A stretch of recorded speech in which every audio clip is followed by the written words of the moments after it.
Sleepytime Tales with Michael Dreher.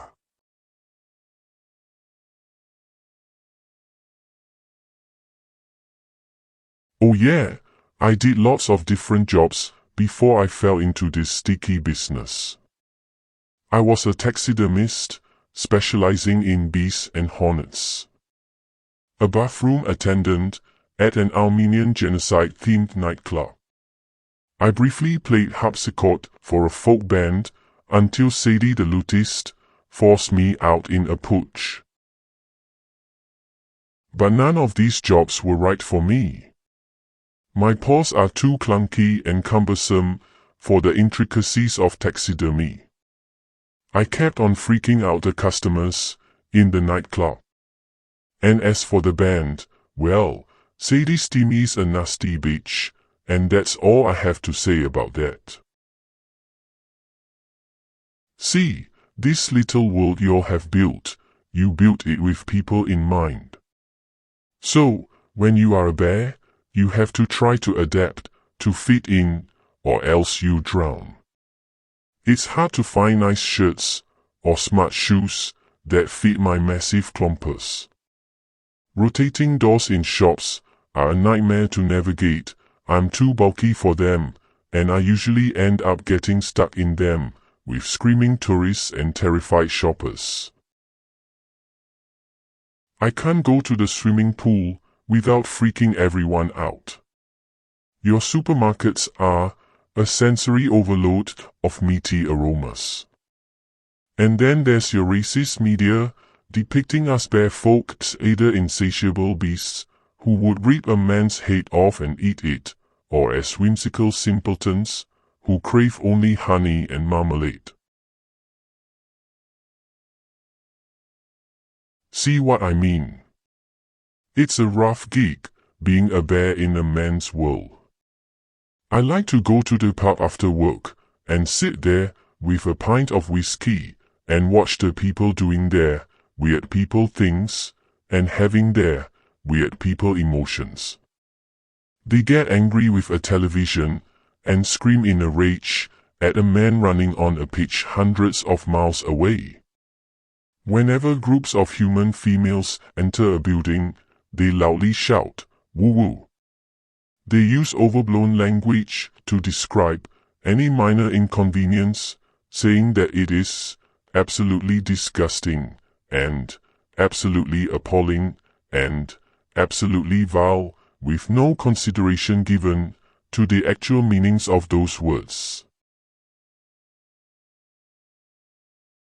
And those same people look at me like I'm the weird one, because I'm a bear, with a fondness for a nice single malt. But what they can't see is that being a bear makes me better than them. Not just because I can reach things on high shelves with ease.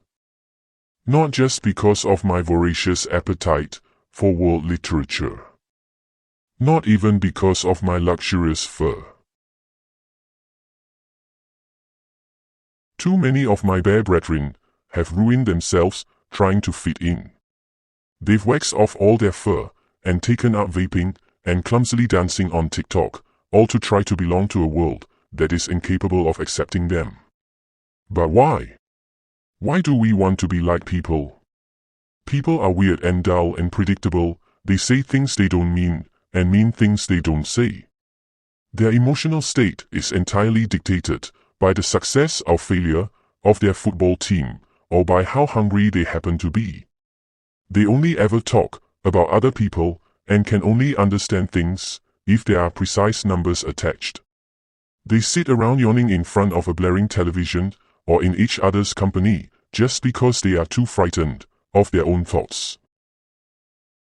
And that's why I believe us bears should run the world. Humans had their turn, and they made a terrible mess of it all. I mean, their art is okay, if a little shallow, but look at the state of them. They're all angry with each other for absolutely no reason. Killing each other over melted trees, ignoring the sun in the sky. Betraying one another to get a few sheets of plastic with an old man's face on. Doom scrolling their lives away, as civilization crumbles around them, and they do nothing to stop it. And then they arrange their facial muscles in a particular way, and expect me to pass from that, their entire emotional state. Humans are weird. Listen, sorry for waffling on. I make a point not to discuss my private life with patients, although they often ask, but you're the first bear I've met since I left the menagerie. Did I mention my time in the menagerie? That was where I met Heidi. She was a beautiful black bear who grew up on the mean streets of Twycross Zoo before the fat man swapped her for many sheets of plastic and brought her to the menagerie. God, I loved that woman. It was Heidi who taught me to dance. It's what they say about every workplace, and it was true in the menagerie too. It's not the job you stay for, it's the people you work with. Oh God, there was the time the alligators, Walter and Heinrich, fell out over a chunk of dead goat, and poor Salvador, the juggling mouse, who was our peacemaker, got eaten in the ensuing argument. My all-night Xbox sessions with Danny, John and Jules, 3 comedians who love to bicker. Whenever one won a game, the other 2 would be unable to conceal their envy, and they'd glow a radioactive green. Good times. Good people. It was the only time in my life I felt I really belonged somewhere.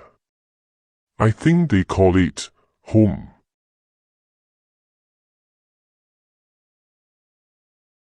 Anyway, eventually, the fat man who owned the menagerie disappeared, and his wife, who had always hated us animals, set us all free. Heidi ran off into the witchwood, and I never saw her again. But her dance lessons stayed with me. After the gang broke up, I was able to support myself by dancing outside shops and nightclubs. In the daytime, I was a merry bear with some sick moves.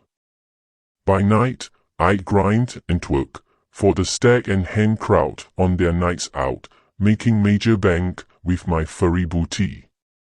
Using my weirdness to my advantage. It's not often you'll see a bear break out into the Charleston or bust a b-boy back rock. Oh good Lord, I have so many stories to share. From the menagerie. My time dancing on the streets. My disastrous career as a bumblebee taxidermist.